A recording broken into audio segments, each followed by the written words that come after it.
வந்து பேரணம்பர் bus stand பக்கத்தில் இருக்கு. பிரீத்தி பானிபூரி ஷாப்பு. இந்த கடையில் வந்து பானிபூரி, மசாலா பூரி, பேல்பூரி, தைபூரி, சேவ்பூரி, கோபி மஞ்சூரி எல்லாம் போடுறோம். நம்ம மசாலா எல்லாம் ஓனாக அரைச்சி ரெடி பண்ணுறது தான்.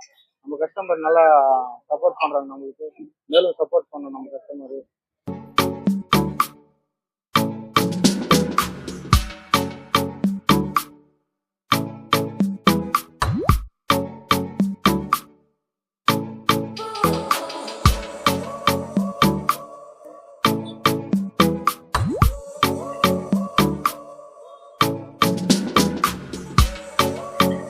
கோபி மஞ்சூரி வாங்கியிருக்கேன். டேஸ்ட் எல்லாம் நல்லா இருக்கு. ரெகுலரா சாப்பிட்றேன். ஈவினிங்ல வந்து பானிபூரி, அதுக்கப்புறம் வந்துட்டு கோபி மஞ்சள் வாங்குவேன். நல்லா இருக்கும், டேஸ்டா இருக்கிறதுனால தான் இங்க வரும். காசும் கம்மி. Street food and India. Subscribe பண்ணுங்க, பெல் பட்டன் அமுத்துங்க, ஷேர் பண்ணுங்க.